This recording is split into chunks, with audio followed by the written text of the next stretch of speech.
Sketching Goethe part 2 of 3. You've already seen the first video. If you haven't, you can watch it. It's already uploaded. The third part will be coming soon. The second video, it took a long time for me to record it, and a lot of procrastination really has gone into this. I wanted to do it before, but I just kept on postponing, and finally it's here. I'm doing the hair on the right side, and just the way I like to sketch them. First I do the gray areas, then I do the shading, and then I use the white color of the paper as the highlights, and then just fill in the black areas to make it look like it's shadows. So once again, and this is going to be a very long video, 9.5 minutes.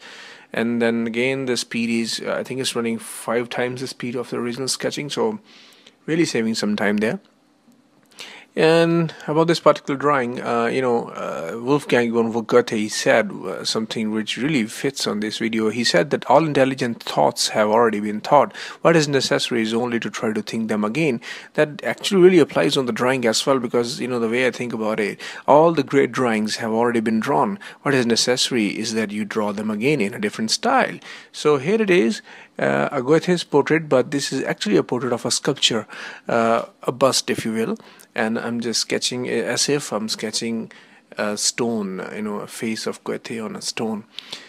And right here, the work on the hair is almost done, and I'm gonna blend in the shades on the on his right side of the forehead.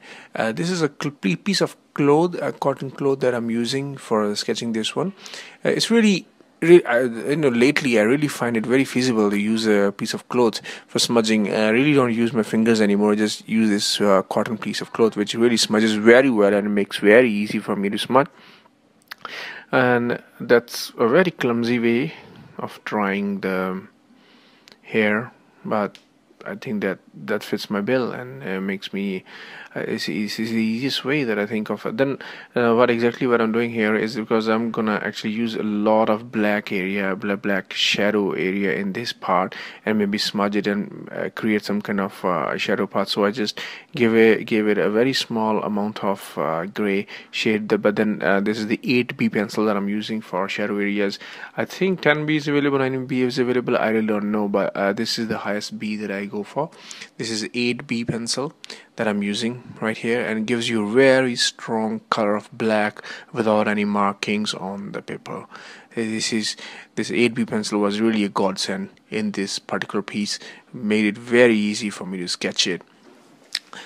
So not really much to tell you here, because I'll just shading in black, that's all it is. We just do that. Right, really, I mean, what can I possibly explain about that? How do you shade it? Okay, now the hair on the left side. I think what you should do is watch the video. I mean, on the right side now it's finished, and if you go back, and then you can retrace the steps exactly how I got there. Even on the left side, it's very simple drawing, just using a lot of black shade there. And now I'm gonna smudge it. I think it's 8B pencil. Really thankful for that. I'm not doing any intricate drawing here, and so not really much to tell. Just filling in the black areas, making it even more black. That's pretty much it. I think, come on, man, move to the nose or something now. It's really getting boring. Actually, what I'm doing is I'm gonna do the right side of the hair, and then I'm gonna finish the left side of the hair, and then I'll move to the nose and lips, because the idea is, if you have drawn the nose and lips first, then especially in a drawing like this where there's a lot of black shading, it becomes really hard to control it, because you might accidentally smudge it while drawing the left and the right hair. So it's better that you finish the left and right hair first, and then you move to the nose and the lips. That makes it a lot more easier and everything. And now, just like I said, I'm gonna finish the right side of the hair. I've already given it a bit of a gray area, the gray shading, because I'm gonna use that, because this area, obviously in a sculpture, it's not getting a lot of light, and it's not really that much of white. This is more of grayish tone. So there it is. I've already given the grayish tone, and now I'm filling in the black shadows. I really want to crack a joke right now, but I really can't think of any joke at the moment. None are more hopelessly enslaved than those who falsely believe they are free.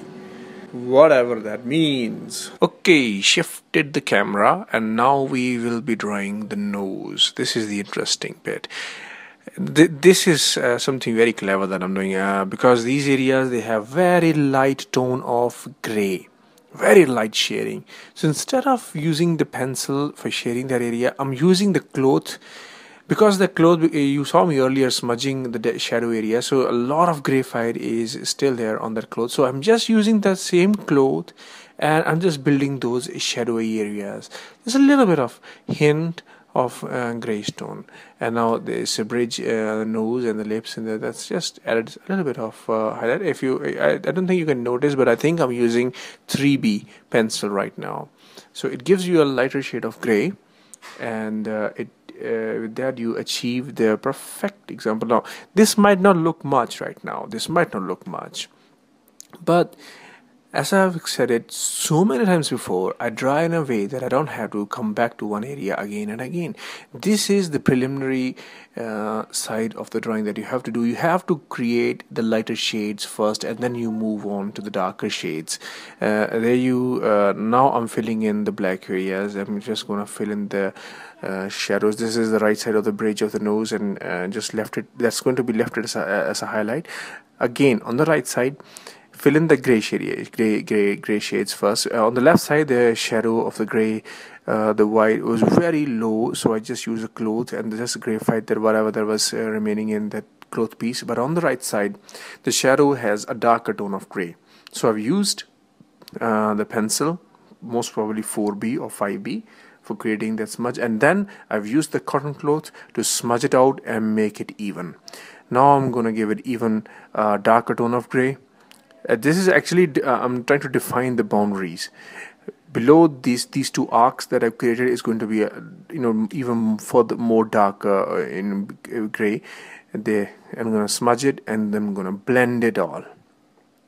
You can see the shape of the face coming out right there.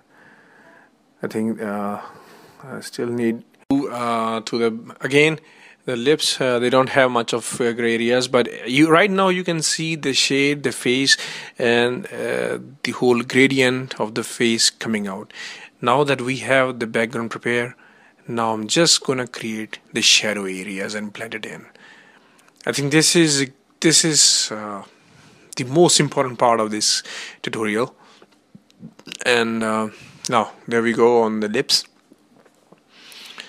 If you can follow this, you will understand exactly how I sketch, how I draw. I don't know, everybody has a different way of drawing, so that's why I'm not saying that this is how you draw, this is how you sketch. I'm just saying this is how I draw. So if you follow this kind of a technique, this is the crux of this whole tutorial.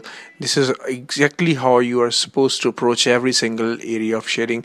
Now once again, this is the small because this is a small area on the right and left side of the lips where you have a little bit of a dent. A lot of people have it, like Clint Eastwood has it, and Stallone has it, Arnold Schwarzenegger has it. So it's just the very same thing that Goethe has it. Very, very bad analogy on my part that I'm comparing Goethe with Stallone and Clint Eastwood and Schwarzenegger. But just an example that I'm giving. Once again, here we go with the dark areas and the dark shadows.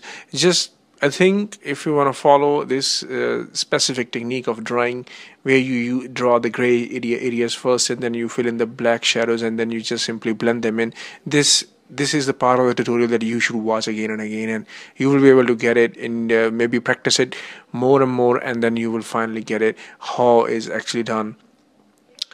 I'm almost coming close to this is almost the end of the video. I think for the rest of it, how I'm gonna blend the lower part of the jaw, you have to watch the next video. And thanks a lot for watching this video. I'm really sorry I couldn't crack any more jokes for you. I wanted to crack some more jokes, but I couldn't really think of it, or maybe I'm really bored. So this was the second part of the 3. See you in the next video. Thank you. Come again.